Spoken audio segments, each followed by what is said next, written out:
Salut à tous et bienvenue dans ce troisième épisode du tutoriel du Great Plateau 100% sur Breath of the Wild. Comme vous pouvez l'entendre, ce n'est pas Nabla et Ardin qui fait la vidéo. Rassurez-vous, ça ne change rien du tout.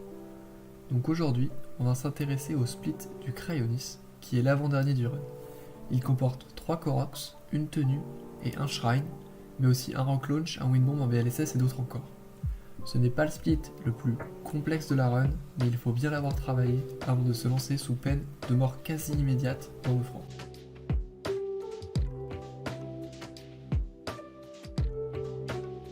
On va d'abord rapidement s'intéresser au chemin théorique. On commence par un Rock Launch, puis un BLSS pour atteindre notre premier Korok, puis un second juste à côté. On enchaînera avec un Windbomb pour aller récupérer le doublet et le troisième Korok du split. Une fois cela fait, il ne nous restera plus qu'à surfer jusqu'au sanctuaire du Cryonis et le compléter avec un nouveau Windbomb.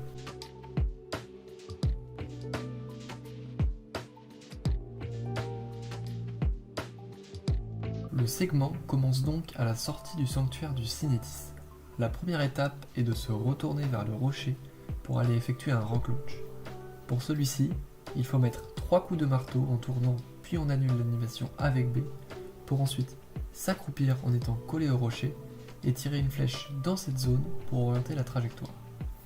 Il ne nous reste alors plus qu'à monter dessus, se positionner sur cette face et libérer le Cinétis si on a été assez rapide. A noter qu'il faut penser à sauter sur place juste après la libération du rocher pour bien arriver jusqu'en haut de la falaise.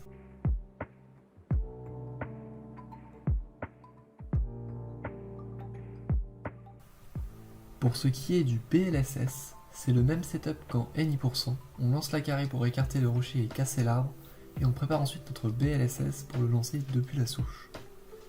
On va alors voler jusqu'à cette partie de la falaise et se rapprocher le plus possible.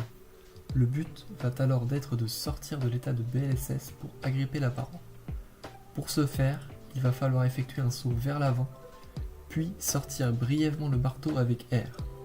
Si tout s'est bien passé, Link devrait s'accrocher et on peut alors grimper jusqu'en haut.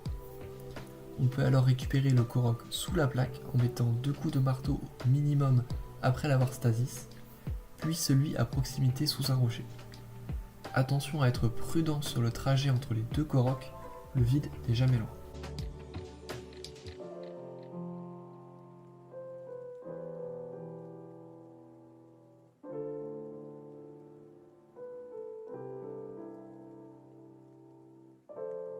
Le prochain objectif est à présent le doublet, et on va faire un Windbomb pour s'y rendre.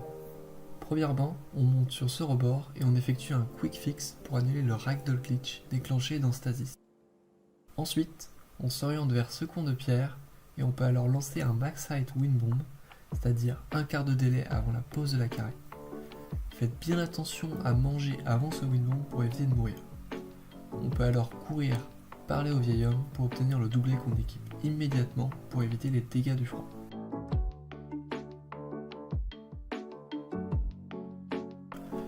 Le plus dur est passé, il nous suffit maintenant de descendre à récupérer le Korok en bas de la montagne, puis de surfer jusqu'au sanctuaire du Cryonis où on peut rentrer sans attendre.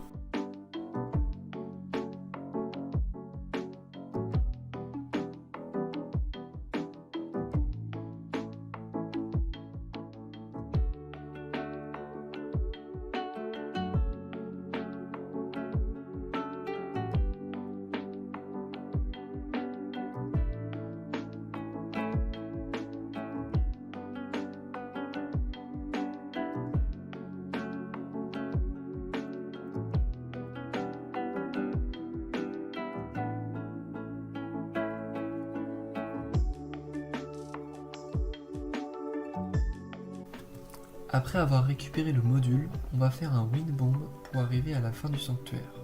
Pas besoin d'annuler de Ragdoll ici. Pour ce qui est du setup, on place le pied droit de Link parallèle au bord de l'eau et on vise cette partie du mur en face de nous.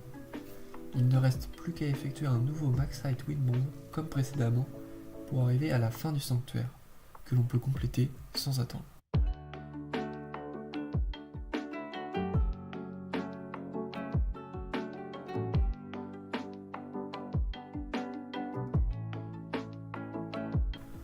C'est tout pour cette vidéo, merci d'avoir regardé, et je vous laisse avec Nabla pour le prochain et dernier épisode de la série qui traitera le segment de la parabole. D'ici là, je vous dis à la prochaine et entraînez-vous bien.